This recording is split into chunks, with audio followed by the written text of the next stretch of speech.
Guys, আসসালামু আলাইকুম। আজকে আমরা চলে আসছি সরাসরি বিশ্ব ইজতেমা মাঠে। আপনারা জানেন বাংলাদেশের প্রতি বছরের ন্যায় বিশ্ব ইজতেমা টঙ্গী গাজীপুর টঙ্গী ময়দানে সারা বিশ্বের মুসলমানেরা সবাই এইখানে জনসমাগম ঘটে। সো সরাসরি এখন আপনাদেরকে আমি ইজতেমা ময়দানের কিছু ভিডিও দেখাবো। Let's go. এখন আমরা আছি বিশ্ব ইজতেমা ময়দানে। সো আগামী 3 ফেব্রুয়ারি থেকে বিশ্ব ইজতেমা আরম্ভ। তো আপনাদেরকে শুধু এই ভিডিওর মাধ্যমে কিছু জিনিস দেখাবো, বিশ্ব ইজতেমা ময়দানের কিছু চিত্র দেখাবো। এখানে সকাল থেকে বিকাল পর্যন্ত শত শত মুসল্লিরা শুধু বিশ্ব ইজতেমার প্রস্তুতির জন্য এই প্যান্ডেলগুলা কাজ করতেছেন। শুধু বিশ্বের অনেক প্রান্ত থেকে হাজার হাজার মুসল্লিগণ এখানে আসবেন। ওনাদের সবাই যাতে এখানে এসে কিছু পরিবেশ বান্ধব হিসেবে এখানে কিছু সময় যাতে একটা প্যান্ডেল করে থাকতে পারেন, এই সুবিধার জন্য এখানে শত শত মানুষ কাজ করেন। তো আপনাদেরকে আমি দেখাই, এই যে অনেক বিশাল বড় একটি এরিয়া, এই এরিয়াতে সবাই কাজ করে থাকেন। আর আমাদের সামনে এখন আমি আপনাদেরকে দেখাবো, এখানে আগের কিছু এই সেট করা আছে, যেমন ওই যে উপরে টিন দিয়ে।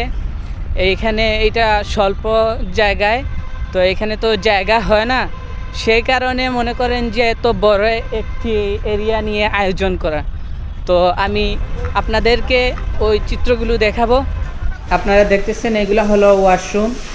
সো এগুলা শুধু ইজতেমার প্রস্তুতি চলতেছে, যাতে ওই মুসল্লিরা এসে খুব সুন্দরভাবে ব্যবহার করতে পারেন। সমস্ত টয়লেটগুলা দেখেন, অনেকগুলো টয়লেট, এগুলা পরিষ্কার করা কাজ চলতেছে। আর আপনারা যারা এখানে আসবেন সব সময় নিজ দায়িত্বে টয়লেটগুলো ব্যবহার করবেন, যাতে আপনি ব্যবহারের পর আরেকজন এসে কোনো বিভ্রান্তিতে না পড়ে। সেজন্য টয়লেট পর্যন্ত আপনাদেরকে দেখালাম। অনেক স্বেচ্ছাসেবী অনেক কষ্ট করতেছেন, অনেক কষ্ট করে এই টয়লেটগুলো পরিষ্কার করতেছেন। আপনারা দেখতে পারতেছেন এই যে পানির হাউস, এটা হচ্ছে পানির হাউস। এইখানে অনেক পানি থাকবে, প্রত্যেক মুসল্লিগণ যাতে এখানে এক একটা স্থানে বসে সুন্দরভাবে অজু করতে পারেন, সেই জন্য এগুলো ইজতেমার প্রস্তুতির জন্য এগুলো পরিষ্কার চলতেছে। বিল্ডিং নাম্বার হচ্ছে 9।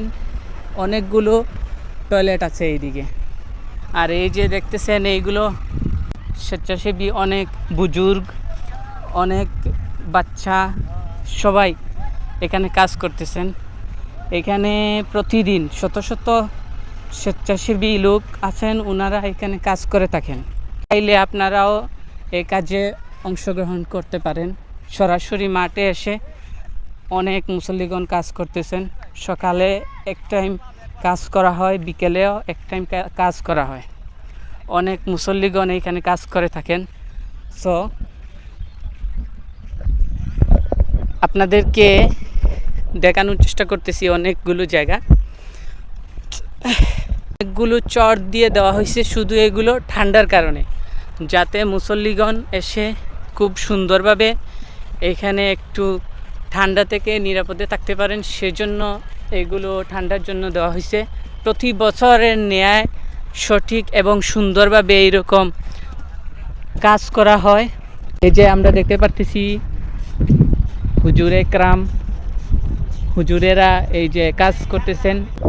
এই যে এইগুলো এক একটা আলাদাভাবে প্যান্ডেল করা হয়েছে ঠেলাগাড়ির মাধ্যমে, ঠেলাগাড়ির সাহায্যে ওই যে অনেক কাজ করতেছেন এইখানে।